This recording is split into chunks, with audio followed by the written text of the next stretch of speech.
Histoire du petit serpent. Un jour, un petit serpent fut désobéissant et insolent. Sa mère lui dit : « Ne mets pas tes doigts dans ton nez. » Il répondit : « D'abord, il n'y en a qu'un. » C'était vrai, il n'y en avait qu'un, l'index de la main droite. Le petit serpent ne mettait jamais qu'un doigt à la fois dans son nez, presque toujours le même, presque toujours cet index-là. Et il l'y laissa. Sa mère se précipita pour lui donner la claque qu'il méritait.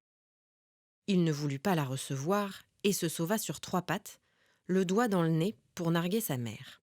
L'insolent. Mais il ne l'y laissa pas longtemps. Il eut bientôt besoin de toutes ses pattes.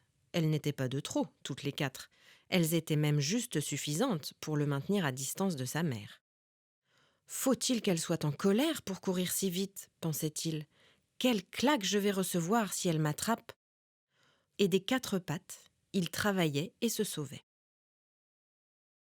Il se sauva pendant si longtemps, elle le poursuivit si assidûment qu'elle oublia pourquoi elle tenait tant à lui donner une claque.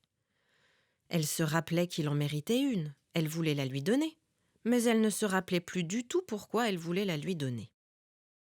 Il se sauvait. Il avait oublié, lui aussi, depuis bien longtemps, pourquoi il méritait une claque. Ce pourquoi-là n'avait d'ailleurs pas grande importance. Il savait qu'il la recevrait sûrement, et que ce serait sûrement une bonne claque s'il se laissait rattraper, et il se sauvait. Il se sauva si loin, pendant si longtemps, que ses pattes peu à peu s'usèrent. Quand elles furent toutes usées jusqu'à la racine, toutes les 4, il n'eut plus de pattes. Il ne s'arrêta pas, il entendait sa mère courir derrière lui. Il ne retourna pas la tête pour ne pas perdre de temps. Il continua à se sauver en rampant sur le ventre. Tout cela n'arriva pas d'un seul coup. Ses pattes s'usèrent lentement, et au fur et à mesure qu'elles s'usaient, il apprenait à ramper sur le ventre. Elles ne s'usèrent pas très vite, et il eut le temps d'apprendre à ramper parfaitement bien avant qu'elles n'eussent disparu entièrement, usées jusqu'à la racine, et qu'il ne lui resta plus de traces de doigts, traces de pieds, traces de mains, traces de pattes de devant ni de pattes de derrière, si bien usées que jamais, plus jamais rien n'en repoussa. La mère apprit à ramper sur le ventre exactement de la même façon, avant que ses pattes fussent tout à fait usées, usées jusqu'à la racine, si bien usées que depuis lors tous les serpents naissent sans pattes. On n'a plus jamais vu un seul serpent avec des pattes, ni rien qui ressemblât à des pattes, sauf quelques serpents manqués qui sont des lézards. Et tous les serpents rampent sur le ventre parce qu'ils trouvent que c'est le plus commode moyen de ramper. Plus commode, par exemple, que de ramper sur le dos ou de marcher debout sur la pointe de sa queue. Si la mère serpent s'était rappelée, à ce moment-là, qu'elle voulait donner une claque à son fils pour lui apprendre à ne pas se mettre les doigts dans le nez, elle se serait tout de suite arrêtée. Il lui aurait suffi de penser que le pauvre enfant ne pourrait plus jamais mettre ses doigts nulle part, pas plus dans son nez qu'ailleurs, puisqu'il n'avait plus de doigts, ni rien qui ressemblât à un doigt ou à un morceau ou à une racine de doigt. Rien du tout, absolument rien du tout en fait de doigt. Elle allait lui donner une claque inutile. Et la lui donner avec quoi ? Puisqu'elle n'avait plus, elle non plus, rien qui pût servir à donner une claque. Avec sa queue peut-être ? Mais y aurait-elle pensé tout de suite ? Le petit serpent se sauvait. Il se faufilait entre les pierres, glissait dans l'herbe, et cela dura si longtemps qu'il commença à souffrir du ventre. Il n'avait pas encore l'habitude de le cogner ainsi contre tout ce qui se rencontrait. Sa mère gagnait du terrain. Il allait être rattrapé et recevoir sa claque. Son ventre lui faisait mal. Il avait envie de pleurer, mais il ne pleurait pas parce que cela n'aurait servi à rien. Sa mère ne se laissait pas attendrir par des larmes, il le savait. Ce n'était pas la première fois qu'il recevait une claque. Il arriva au bord d'un fleuve. Il se mit à l'eau et s'y trouva très bien, rafraîchi, reposé. Mais sa mère approchait. Il ne s'agissait pas de rester là à faire la planche. Il fila joyeusement dans le sens du courant. Joyeusement parce qu'il n'avait plus mal au ventre, parce que l'eau tiède le caressait doucement. Joyeusement parce qu'il pensait que sa mère ne serait pas, avec toute son astuce, assez astucieuse pour suivre sa trace dans le fleuve. Brusquement, il stoppa et fit machine arrière. Il voyait juste devant lui, tout près, une énorme gueule béante garnie de dents très pointues. Une gueule de crocodile qu'un crocodile ouvrait, dans l'espérance que le petit serpent s'y jetterait, puisqu'elle était ouverte, précisément sur son passage. Il n'avait qu'à continuer tout droit pour y entrer. « Qu'il entre seulement, » pensait le crocodile, « je me charge du reste. » Mais le petit serpent n'entra pas, fit demi-tour et fila dans le sens opposé en remontant le courant. Il tremblait encore d'avoir vu de si près, jusqu'au fond, l'intérieur de cette gueule de crocodile, quand il vit soudain, béante devant lui, une autre gueule plus large encore, immense, informe, rouge, avec des dents. Oh, quelles dents! Une gueule d'hippopotame qu'un hippopotame ouvrait pour bâiller simplement, pas méchamment, sans penser à mal, sans penser au petit serpent, sans penser à rien du tout, car un hippopotame pense rarement à quoi que ce soit quand il ne pense pas à manger. Et celui-là n'y pensait pas pour l'instant, il venait de déjeuner. Le petit serpent, qui ne savait pas tout cela, eut peur de cette gueule-là encore plus que de l'autre, et n'osant pas descendre le courant à cause du crocodile, ni le remonter à cause de l'hippopotame, il traversa le fleuve et aborda sur l'autre rive. Ses allées et venues lui avaient fait perdre du temps. Sa mère approchait. Il s'enfonça dans la brousse. Elle s'y enfonça derrière lui. Sur son pauvre ventre endolori, le petit serpent allait si vite que toutes les bêtes, quand il passait, étaient effrayées. Personne n'avait jamais vu personne marcher de cette façon-là. Il passa entre les pattes d'un lion qui rugit de terreur et leva précipitamment ses pieds, l'un après l'autre, pour que cette étrange bête ne le touchât pas. Le lion n'était pas encore rassuré quand, à la même allure, arriva la mère serpent. Il retira ses pieds plus précipitamment encore, rugit encore plus fort et s'en alla majestueusement, lentement, raidissant sa queue pour que l'on ne pût pas deviner combien il avait envie de se la mettre entre les jambes et de s'enfuir au grand galop, se retournant tous les 2 pas pour s'assurer qu'aucune de ces étranges bêtes ne le poursuivait. Un peu plus loin, le petit serpent passa sur le cou d'une girafe qui dormait, étendue de tout son long en travers du chemin. Elle se réveilla, se leva et devint aussi haute qu'un arbre. Mais elle n'était pas complètement éveillée, elle ne comprit pas ce qui arrivait, elle ne comprenait jamais très bien ce qui arrivait, même quand elle était complètement éveillée. Elle vit venir la mère serpent, écarta les pattes pour la laisser passer. Il y avait entre ses pattes beaucoup plus de place qu'il n'en fallait pour laisser passer la mère serpent qui passa. Et la girafe ne comprit jamais ce qui était arrivé. Ce n'était d'ailleurs pas facile à comprendre pour une girafe. Le petit serpent filait toujours, droit devant lui. Très fatigué, très essoufflé, il avait très mal au ventre. Il n'avait plus de pattes et il avait des crampes dans les pattes. Il n'en pouvait plus. Sa mère allait sûrement le rattraper. Et quelle claque il recevrait! Alors il aperçut un trou, l'orifice d'une étroite galerie qui semblait s'enfoncer dans la terre. Il pensa rapidement. « Voilà mon affaire! Ma mère est trop grosse pour pénétrer là-dedans. » Il s'y précipita. Quand il fut sûr d'avoir rentré sa queue tout entière derrière lui, de n'en avoir rien laissé dehors, il s'arrêta. Il ne savait pas où il se trouvait. À l'abri de la colère maternelle, cela lui suffisait pour l'instant.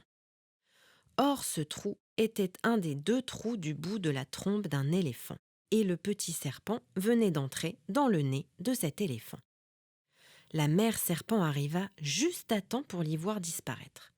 Elle se rendit compte immédiatement, sans avoir besoin d'essayer, qu'elle était beaucoup trop grosse pour rentrer dans ce trou-là.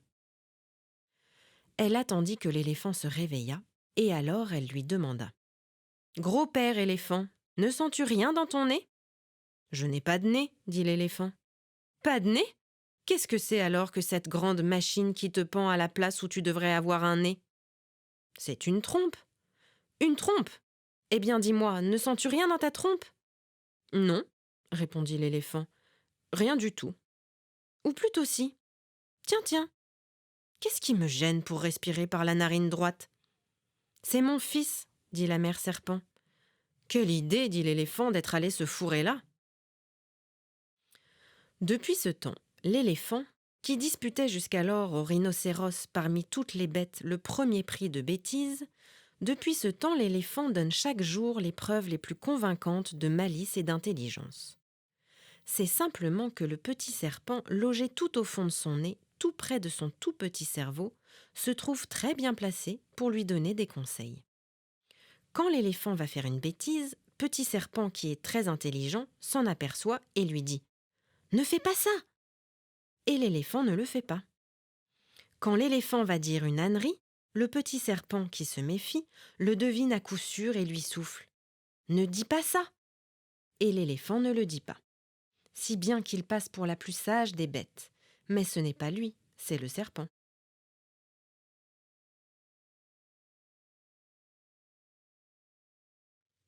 Histoire du gros arbre qui mangeait les petits enfants. Il était une fois, dans une forêt, un gros arbre qui mangeait les petits enfants. Quand un petit enfant passait tout seul sur le chemin, l'arbre mangeait le petit enfant. S'il passait 2 petits enfants, s'il passait 3 petits enfants, voilà 2, voilà 3 petits enfants mangés. Mais si 4 petits enfants s'en venaient ensemble sur le chemin, l'arbre les laissait passer sans les déranger parce qu'il n'osait pas manger plus de 3 enfants à la fois. Il n'y aurait pas eu de place pour le 4e dans son estomac. Ce 4e-là se serait sauvé et aurait raconté pourquoi les autres ne revenaient pas. Mais comme cela, quand l'arbre se mettait à manger, tout le monde était toujours mangé et personne ne restait jamais pour aller raconter que les petits enfants qui ne revenaient pas parce que le gros arbre les avait mangés. On se dit, ce sont sûrement les charbonniers qui prennent tous les petits enfants. On tua tous les charbonniers et il n'y eut rien de changé. On se dit, ce sont sûrement les loups. On tua tous les loups et il n'y eut encore rien de changé. On tua toutes les bêtes de la forêt, les renards, les blaireaux, les fouines, les cerfs, les chevreuils, les lapins. Ce n'étaient pourtant pas des lapins qui pouvaient manger tant de petits enfants. Et le gros arbre continua à s'empiffrer de petites filles, à s'empiffrer de petits garçons chaque fois qu'il en trouvait l'occasion. Mais il avait beau être malin, le gros arbre. Il avait beau ne pas toucher aux petits enfants qui passaient quand il craignait d'en laisser échapper un, quand il n'était pas sûr de pouvoir les manger tous jusqu'à la dernière bouchée, il finit cependant par se faire pincer. Un jour, un bûcheron vint s'asseoir à l'ombre du gros arbre, appuyant son dos au tronc. Le gros arbre fut très inquiet car il avait trop de ventre pour voir ce qui se passait près de son pied, et il savait que les bûcherons coupent quelquefois les arbres. Le bonhomme ne songeait qu'à se reposer. Il s'endormit et l'arbre bientôt l'oublia. Quand le bûcheron se réveilla, il vit, sur le chemin, s'avancer un petit garçon. Et tout à coup, une branche du gros arbre s'abaissa, s'allongea, attrapa le petit garçon et le fourra, et le poussa, poussa, poussa, poussa. Oh, pousse donc la grosse bouchée dans ta gueule! Entre les 2 maîtresses branches qui s'écartèrent, se refermèrent et se dépêchèrent de mâcher le petit garçon. Une grosse bosse souple glissa par saccades sous l'écorce, tout le long du tronc, et disparut brusquement. Le petit garçon était avalé. Le bûcheron se sauva épouvanté. En se sauvant, il suait, tremblait, grelottait, claquait des dents et trouvait encore le moyen de penser. Voilà donc pourquoi ce diable de hêtre venait si bien, poussait si dru, était si luisant, si charnu, la sale bête. Il arriva essoufflé sur la place du village et raconta ce qu'il venait de voir. « Oh oh !» dirent les paysans. « Il a bu un coup, notre bûcheron, si sobre d'ordinaire !» On se moqua de lui. Personne ne le crut. Alors il prit sa meilleure hache, la plus lourde, l'aiguisa, la jeta sur son épaule et retourna dans la forêt. Un terrible combat s'engagea entre l'homme et l'arbre. Les branches fouettaient l'air autour du bûcheron, se tordaient, sifflaient en s'efforçant de le saisir. Lui faisait tournoyer sa bonne hache au-dessus de sa tête, la lançait à droite, la lançait à gauche, sautait en avant, sautait en arrière, sans se laisser attaquer. Et la hache, l'une après l'autre, coupait les branches dont les moignons frétillaient sans plus pouvoir atteindre l'homme. Quand toutes les branches furent coupées, le bûcheron attaqua le tronc. L'arbre ne pouvait plus se défendre. Il tomba. Aussitôt, du tronc creux, de ce creux qui lui servait d'estomac, sortirent tous les petits enfants qu'il avait mangés. Mais ils étaient devenus tout petits les pauvres petits, pas plus gros que la moitié d'un petit doigt. Il ne restait d'eux que ce que l'arbre n'avait pu digérer. Ils se mirent à crier « Ramenez-nous chez nous, monsieur le bûcheron, ramenez-nous chez nous !» Et ils grimpaient le long de ses jambes tant ils avaient peur qu'il ne les laissât là. Le bûcheron en mit dans ses poches, dans les poches de sa culotte, dans les poches de sa veste, dans les poches de son gilet. Toutes ses poches furent bientôt pleines et des tas de petits bonshommes restaient encore qui criaient « Ramenez-nous chez nous, monsieur le bûcheron, ramenez-nous chez nous !» Il ôta son chapeau, le remplit de petits bonshommes. Il en restait encore beaucoup qui ne pouvaient pas entrer dans son chapeau et qui criaient de plus en plus fort « Ramenez-nous chez nous, monsieur le bûcheron, ramenez-nous chez nous !» Toute une bande restait encore, toute une bande de petits bonshommes grands comme la moitié du petit doigt qui se mirent à trottiner derrière lui sur le chemin, en lui criant maintenant de ne pas aller trop vite parce qu'ils avaient de la peine à le suivre avec leurs petites jambes. Marchant très lentement, bien doucement, le bûcheron finit par arriver au village. Quand il y arriva enfin, avec toutes ces petites têtes qui sortaient de ses poches, des poches de sa culotte, des poches de son gilet, des poches de sa veste, de toutes ses poches, avec toutes ces petites têtes qui sortaient de son chapeau comme des petites têtes d'oiseaux sortent du nid, avec tous ces petits bonshommes qui trottinaient derrière lui sur le chemin, les gens furent bien étonnés. Bien plus étonnés encore quand ils reconnurent les petits enfants qu'ils avaient perdus jadis. Après que chacun eut reconnu les petits-enfants qu'il avait perdus, beaucoup de petits-enfants restaient encore que personne ne reconnaissait. Ceux que l'arbre avait mangés dans les temps très anciens et dont les papas et les mamans étaient morts maintenant. Et tous ces pauvres petits-enfants-là se mirent à pleurer, les pauvres abandonnés. Alors le bûcheron dit « Les parents qui retrouvent un enfant prendront bien un de ceux-là qui sont orphelins. Ceux qui en retrouvent 2 en prendront bien 2. Et ceux qui ont la chance d'en retrouver 3 en prendront bien 3. » On fit ce que le bûcheron demandait. Ainsi, tous les petits-enfants furent casés, logés, nourris, soignés, et en quelques jours, ils devinrent exactement aussi grands qu'ils étaient quand l'arbre les avait mangés. Et puis, ils continuèrent à prendre de la taille, chacun selon ce qu'il en devait prendre. Le bûcheron devint peu à peu très vieux, et tous les petits-enfants qu'il avait rendus à leurs parents étaient comme ses petits-enfants.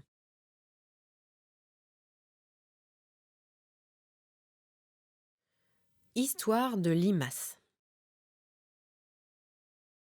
C'était un chien. Long corps, monté sur courtes pattes, celle de devant toute tordue, oreilles pendantes, museau pointu. Il sortit pour sa promenade du matin, s'arrêta devant la boutique de l'épicier, leva la patte et repartit au trot, le nez à terre, la queue en l'air. Il se roula dans une ordure, courut en aboyant derrière une bicyclette, rencontra des amis, vérifia leur odeur et tout à coup sentit un parfum qui lui plut. Il le suivit, arriva au pied d'un énorme tas d'immondices. Au sommet du tas, un caniche, couleur de chocolat, grattait, reniflait, soufflait et recommençait à gratter. Entre ses jarrets écartés volaient trognons de choux, épluchures, croûtons, papier gras. Il disparut. Limace ne vit plus qu'un bout de queue frétillant. Brusquement, la tête réapparut, un os dans la gueule. Le caniche sauta hors du trou, à bas du tas, s'allongea sur le ventre et, retroussant les lèvres, plissant le dessus du nez, ses dents des pattes, nettoya l'os du peu qui y restait. Ensuite, ouvrant large la gueule, il le brisa entre ses grosses dents du fond et à petits coups, du bout de la langue, lécha la moelle. Enfin il se leva, flaira à droite, à gauche, regarda Limace et ricana. « Tu peux manger le reste !» Limace suça chaque morceau, n'y trouva plus le moindre goût, fit la grimace. Le caniche dit « Tu n'es pas fier. Comment t'appelles-tu ?»« Limace. »« Limace comment ?»« Limace Basset. Et toi ?»« Chocolat. » Un joli nom qui rappelle des souvenirs. Chocolat comment ? Chocolat caniche. Quel métier ? Chien d'aveugle. Et toi ? Chien savant. Viens faire un tour. Volontiers, mais ne va pas trop vite. J'ai les jambes plus courtes que toi. Côte à côte, ils trottinèrent et, chemin faisant, bavardèrent. Limace demanda « Où mendie-t-il, ton aveugle ?»« Mendier ? Il ne mendie pas. »« Alors qu'est-ce qu'il fait ? » ?»« Il est astronome. »« Et ça ne le gêne pas dans cette partie-là d'être aveugle ? » « Pas du tout.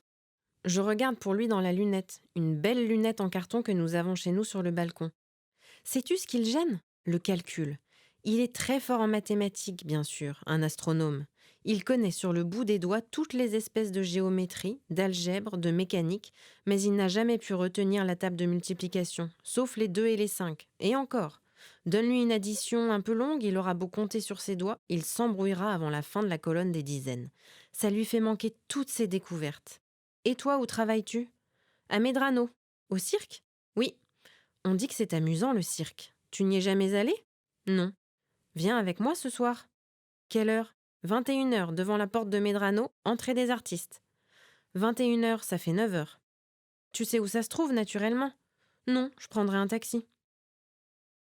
Limace fit donner à Chocolat un fauteuil de premier rang, l'y installa, monta à sa loge. Chocolat, ébloui par les lumières, étourdi par le bruit, la musique, les cris des clowns, le passage des chevaux au galop, commençait à dormir quand un aboiement l'éveilla. Limace entrait en piste. Il s'assit sur un tabouret. Un monsieur, habit cravate blanche, écrivit des chiffres sur un tableau noir. Limace les lut, aboyant autant de fois qu'il fallait pour annoncer la valeur de chacun. Jamais il ne se trompait. Il fit ensuite, sans faute, une addition, une soustraction, une multiplication, une division, écrivant lui-même les résultats avec un morceau de craie fixé à sa patte. Le public applaudissait. Chocolat pensait: voilà le chien qu'il faudrait à mon maître. À la sortie, il dit à Limace: viens nous voir, mon maître n'est pas bête, sa conversation t'intéressera. Où habites-tu? Rue de la Comète, 8, au 6e. Le nom est sur la porte. La Lune, astronome. Entendu, un de ces jours j'irai. Le lendemain, après déjeuner, Limace, couché devant le feu, digérait, rêvassait. Son maître cria: Limace, matinée aujourd'hui! Limace pensa: tu m'embêtes avec ta matinée, je ferme les yeux, je dors, je n'entends pas. Pour mieux se donner l'air de dormir, il fit un petit ronflement avec son nez. Limace! Limace! Brusquement, il se leva, hurla. Il recevait un coup de pied en certain endroit. Serrant la queue entre les jambes, il se précipita vers la porte, la poussa, sautilla de marche en marche, à pieds joints, pied de devant, pied de derrière, jusqu'au bas de l'escalier. Dans la rue, il grogna. Quelle brute! Un coup de pied à moi! Quelle brute! Il ne me reverra jamais! Je vais chez Chocolat, rue de la Comète. Galopons! Rue de la Comète, n'oublions pas le nom. Rue de la Comète, rue de la Comète, rue de la Comète. La voilà, numéro 8. 14, 12, nous sommes du bon côté. 10 bis, 10, 8, entrons. 1, 2, 3, 4, 5, 6 étages, nous y sommes. La Lune, astronome, c'est bien là. Sonnons. Chocolat ouvrit. Chut, pas de bruit, ne dérangeons pas le patron. Il dort? Non, chut, il est en train de rater une opération. Chut, entre, chut. La Lune, assis devant sa table, la tête dans les mains, soupirait. Il écrivait un chiffre, le raturait, comptait sur ses doigts, se reprenait la tête à deux mains, gémissait. Impossible de terminer cette satanée division. Limace sauta sur la table, regarda les chiffres, trempa sa patte dans l'encrier et écrivit immédiatement le quotient. Chocolat lut à haute voix. La Lune s'écria: exactement ce qu'il me fallait. Il posa la main sur le dos de Limace. C'est toi le chien savant dont Chocolat m'a parlé? Je pense que oui. Tu es fort, très fort. Reste avec nous, nous nous partagerons le travail. Chocolat regarde dans la lunette de carton, il a l'habitude. Je réfléchis, tu calculeras. Comment t'appelles-tu? Limace. Eh bien, Limace, au travail. Jusqu'au dîner, on entendit la Lune se frotter les mains en répétant: tu calcules comme un ange. Enfin, il s'écria: je n'ai jamais rien vu de pareil. Étonnant, vraiment extraordinaire. Ah, soupira Limace, si vous aviez connu Pythagore. Comment veux-tu que je l'ai connu? Voilà plus de 2000 ans qu'il est mort. Je ne parle pas de celui-là. Pythagore, un crapaud savant avec qui j'ai travaillé autrefois à la foire de Neuilly. Il est peut-être mort aussi, après tout. Il était plus fort que toi? Beaucoup plus fort. Tu me suffis. La collaboration de Limace, la Lune et Chocolat donna rapidement des résultats remarquables. Chaque jour, il découvrait des étoiles nouvelles trop éloignées pour apparaître dans les plus puissants télescopes. Mais les calculs de Limace prouvaient irréfutablement leur existence. Un soir, la Lune dit à ses amis chiens. Une des plus choquantes erreurs de l'ancienne astronomie a été de donner aux constellations des noms qui ne correspondent pas à leur apparence. La grande ours ressemble-t-elle à un ours? Non. Et la petite? Pas davantage. Il faut arranger cela. Les calculs de Limas me permettent de déplacer les étoiles à ma guise, chacune dans les limites de sa constellation, bien entendu. Je peux dessiner avec elle un ours là où il faut un ours, un dragon si j'ai besoin d'un dragon, etc., etc. Allons sur le balcon, vous allez voir. Levant un bras, gesticulant, il s'écria. Commençons par la petite ours. Ne touchons pas à la polaire pour ne pas déplacer notre nord. Deuxième étoile un peu plus bas, comme ça. Cette autre là, cette autre ici, la queue, les pattes, l'œil. Ne voyez-vous pas maintenant dans le ciel un petit ours très ressemblant? Eh hé, fit Chocolat. Il n'y a rien de changé, grogna Limas.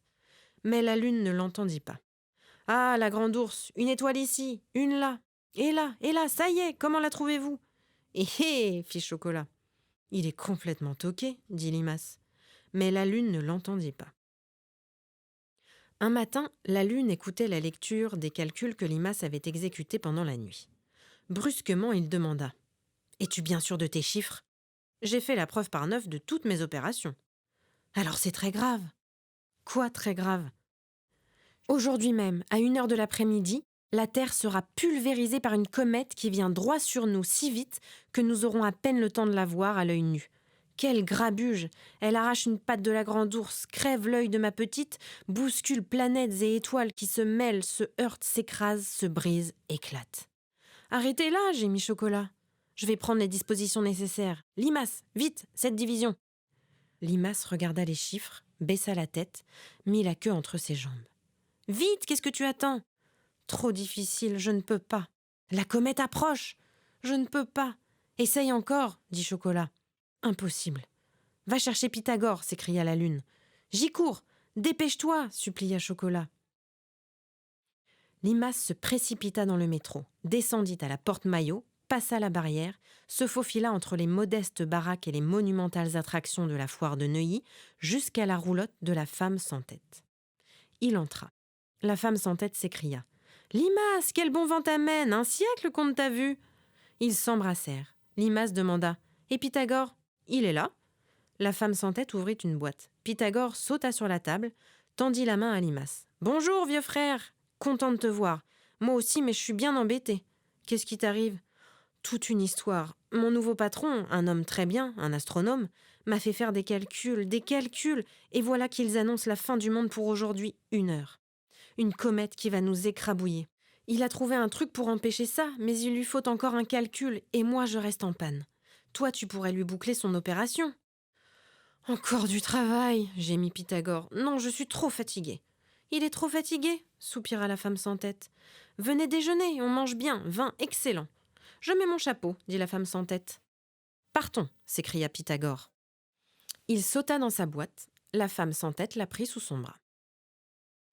Ils arrivèrent chez la Lune. Limas présenta. Monsieur la Lune, le grand astronome. Enchanté, monsieur. Madame la femme sans tête, la grande curiosité. Très honorée, madame. Mon ami Pythagore, le grand mathématicien. Là, dans la petite boîte. Sors, Pythagore. Ravi, monsieur. Moi également. À table, s'écria la Lune. Nous travaillerons après déjeuner. Ils s'assirent, mangèrent, burent, parlant poliment les uns après les autres. Midi sonna. Ils commencèrent à parler tous à la fois. Ils n'entendirent pas sonner la demie. Ils criaient, riaient, se disputaient, chantaient. Tout à coup, la femme sans tête frappa le bord de son assiette en criant « Silence! Silence !» Le silence se fit. Alors elle dit « Regardez la pendule. 3 heures.